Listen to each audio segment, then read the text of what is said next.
calling them toxic as if her fans, because KTV is a Caitlin Clark fan. She's my favorite basketball player to watch, male or female.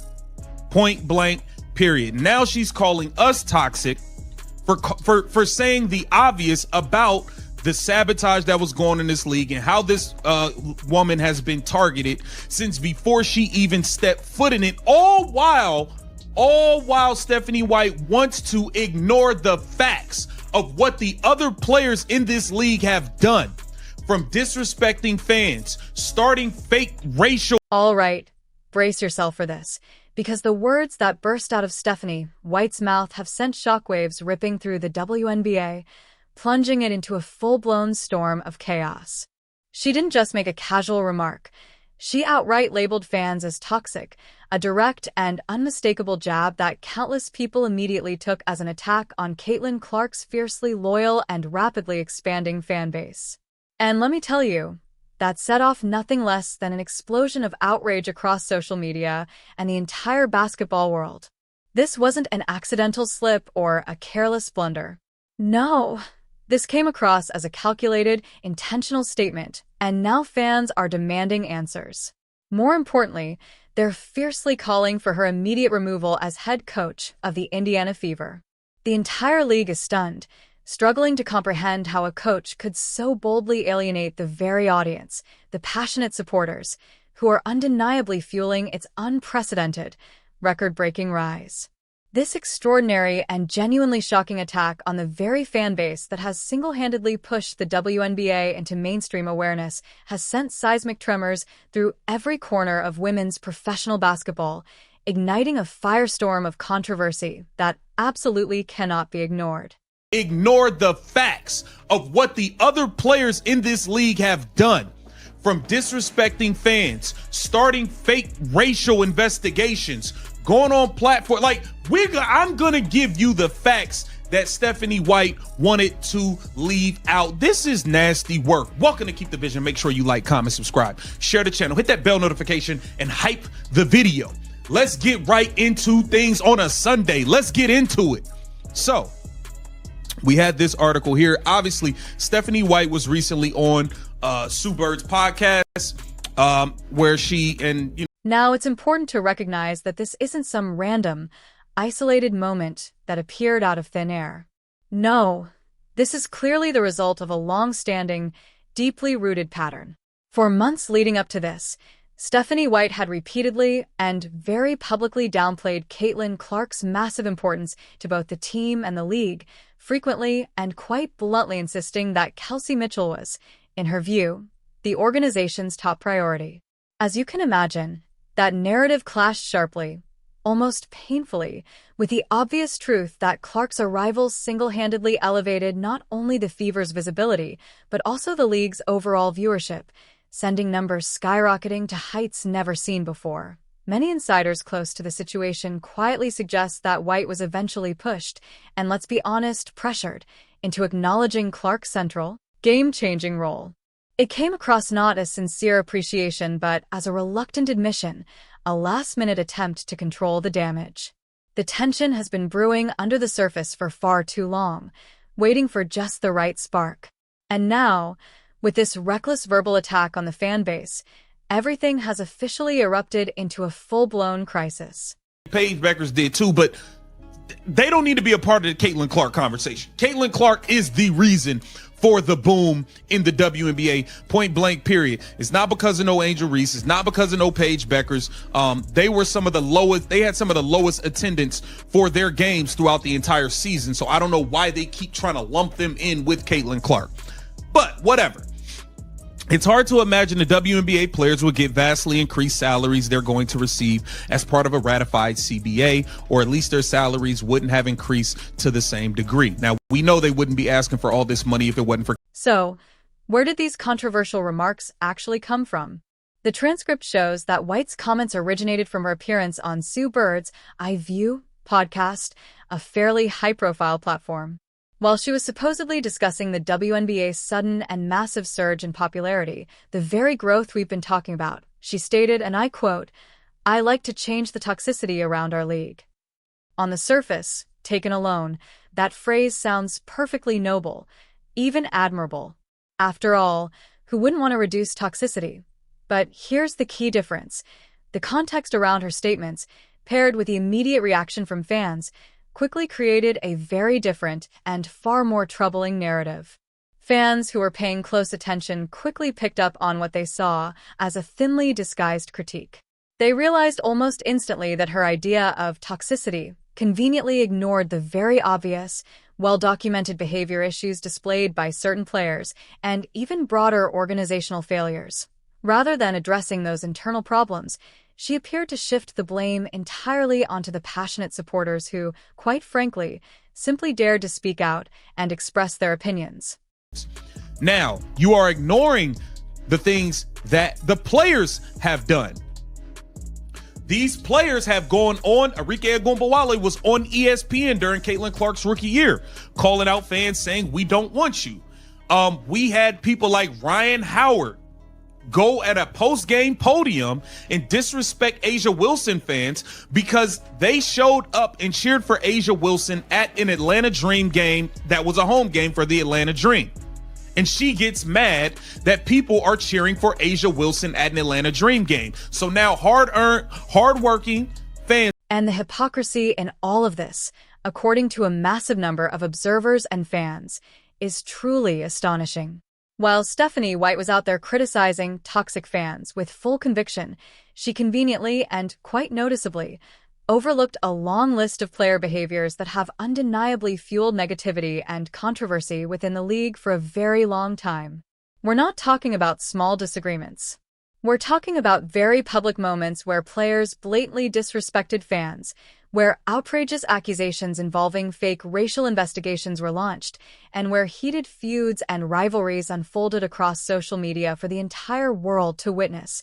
These weren't quiet, behind-the-scenes rumors. No, these were highly visible, unmistakable incidents that actively and significantly contributed to creating an already volatile and often unpleasant environment around the league. And yet, somehow, these actions completely escaped White's public criticism, raising serious and valid questions about her real intentions and what she's actually trying to achieve. The double standard here is not just obvious.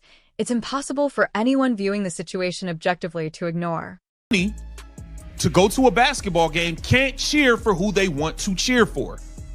So she's mad that she was disrespecting fans for cheering for A'ja Wilson, but in the same breath, we had Kalia Copper of the Phoenix Mercury get mad and call out fans for booing DeWanna Bonner, who left the Indiana Fever, who was on the opposing Phoenix Mercury team when they went to play in Indiana. So fans can't cheer for an A'ja Wilson on a road game, but they also can't boo an opposing player coming into their arena. What does this mean for fans? More importantly, what have fans already done? Let's rewind for a moment to a time before Caitlin Clark even stepped onto a WNBA court. Even back then, the league was undeniably filled with internal politics and simmering frustrations. Players like Angel Reese were openly discussing and even promoting the idea of competing solely in alternative leagues, such as the much-discussed Unrivaled League. This was clearly and intentionally a critique of the WNBA's existing structure and its perceived shortcomings. Not long after, players like Satu Sabali made bold, public demands, stating, "Pay us what you owe us," even wearing protest shirts during the highly visible All-Star break. These were far from minor complaints. They were highly public, unmistakable signals of deep-rooted issues within the player community itself, and frankly, within the league's own framework. All of this was happening before the so-called toxic fans, many now supporters of Caitlin Clark, even began expressing their frustrations. Viewed in full context, the convenient narrative blaming fans for chaos is not just flawed, it is clearly and demonstrably a misrepresentation of the truth. On a road game, but they also can't boo an opposing player coming into their arena. What can fans do? We've seen all types of fans be called racist. Black fans of Caitlin Clark, like myself, be called the raccoons, all types of stuff. These people come at the fans all the time. The players You never addressed the things that these players have done to contribute to any negativity around the league. You never do that. It took Nafisa Collier getting taken out. Now, let's get down to brass tacks. The WNBA's recent, truly remarkable surge in popularity is overwhelmingly, if not almost entirely, driven by the undeniable gravitational pull of Caitlin Clark. This is an opinion. It's a measurable reality. Yet, despite this glaringly obvious truth, constant and often transparent attempts are still made to downplay her singular impact. How? By loosely grouping in other prominent players like Angel Reese and Paige Bueckers, even though their respective teams consistently rank among the lowest in attendance across the league. This repeated, almost strategic minimization of Clark's transformative influence, even while the league and teams are actively leveraging her immense appeal to sell tickets and boost ratings, is a deep and legitimate source of frustration for fans. It's a bitter pill to swallow for supporters who watch their favorite players' contributions being minimized, dismissed, or overlooked, while others attempt to ride her coattails and bask in her reflected glory. This frustrating dynamic, make no mistake, directly fuels the very toxicity that Stephanie White now so vehemently condemns. That about fans. The organization, there's been organizations such as the Indiana Fever who lied and hid injuries about Caitlin Clark the whole time, all while using her to sell tickets and saying she's game to game and day to day for months at a time. You don't think that contributed? See, you guys want to make this just about the fans, and I've watched all of these players go out and disrespect fans, all while trying to use the money and the fandom that Caitlin Clark has brought in to capitalize and to make money off of. What are we talking about here? And this is where the financial stakes become completely undeniable. This unprecedented surge in popularity, driven primarily, if not almost entirely, by Caitlin Clark, is directly responsible for the significantly higher salaries WNBA players are now set to receive under the new collective bargaining agreement. Let me be perfectly clear. Without her, these substantial, life-changing pay increases would likely never have reached this level if they had materialized at all. This is an unvarnished, stark reality.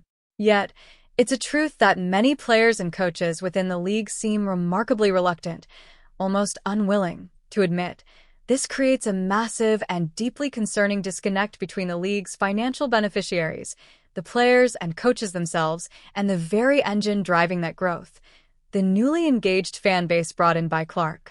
To then turn around and criticize, or even attack, the very fans who made it all possible, who invested their time, money, and passion, feels like nothing short of a deliberate slap in the face. Oh, the fans are making this No. We are calling it like we see it. It's that simple. If you want to call out the toxicity, call out everything around the board. Call out the people that started fake racial investigate. Call out all of it. Don't just try to make it about Caitlin Clark fans. And this is why I believe Stephanie White needs to be fired. And I stand on that. Get down in the comments. Let me know what you think. This is Keep the Vision. Make sure you like, comment. The controversy reached a boiling point when fans began systematically highlighting specific egregious instances of player disrespect that inexplicably escaped White's condemnation. Consider this. Rakuna Williams of the Las Vegas Aces appeared on ESPN during Clark's rookie year and brazenly stated on national television, "We don't want you." That was a direct, upfront, and hostile message to new fans, many of whom had been drawn to the league because of Clark. This kind of open animosity from players toward a growing, enthusiastic fan base is precisely the type of toxicity Stephanie White should have addressed, not ignored. Instead, she focused her criticism squarely on the supporters who simply want to enjoy the game and back their chosen athletes passionately. The hypocrisy is staggering. Then there was Ryan Howard of the Atlanta Dream, who publicly disrespected fans of A.J. Wilson, a star player, simply for cheering for their favorite during a home game. Imagine that. Paying fans were effectively told they couldn't support whom they chose. This wasn't an isolated incident. It was a blatant display of perceived player entitlement and a complete disregard for the paying customers, the lifeblood of any professional sport. Such behavior fosters a negative, unwelcoming environment. Yet White remained conspicuously silent on these player actions while readily condemning fan reactions. The double standards continued with Kalani Brown of the Phoenix Mercury. When Johnny Carrington, a former Indiana Fever player, returned to Indianapolis with her team, fans naturally booed her, a common sports occurrence.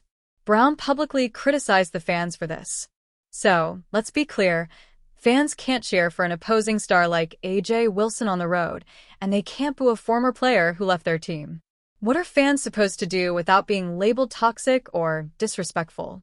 This contradictory, arrogant gatekeeping by players only increases friction, resentment, and division in the WNBA community. It gets worse. Black fans of Caitlin Clark, including the content creator who exposed White's comments, have been subjected to vile accusations, even being called raccoons by elements within the player community. This targeted, offensive abuse from within the league points to a far deeper and more insidious form of toxicity that White and others conveniently ignore. Fans supporting a player shouldn't face racialized attacks from those they admire. The WNBA establishment and certain players have relentlessly pushed the narrative that fans are the problem. Yet the facts tell a different story. Players were responsible for Clark being the most flagrantly fouled athlete in the league, a damning statistic showing the aggressive, often uncalled-for treatment she received. This contributed directly to justifiable fan outrage over officiating and the clear targeting of a star player. To blame fans for reacting to such blatant unfairness, for pointing out double standards, is to miss the point entirely and deflect responsibility. Furthermore, the Indiana Fever, under White's coaching, engaged in questionable practices regarding Clark's health. The team was accused of lying and hiding injuries for months while continuing to play her to maximize ticket sales, putting her at potential risk. Conflicting injury reports left fans confused, angry, and feeling manipulated. This institutional deception significantly contributed to overall negativity and mistrust in the league, yet White ignored it while condemning fans. Context matters.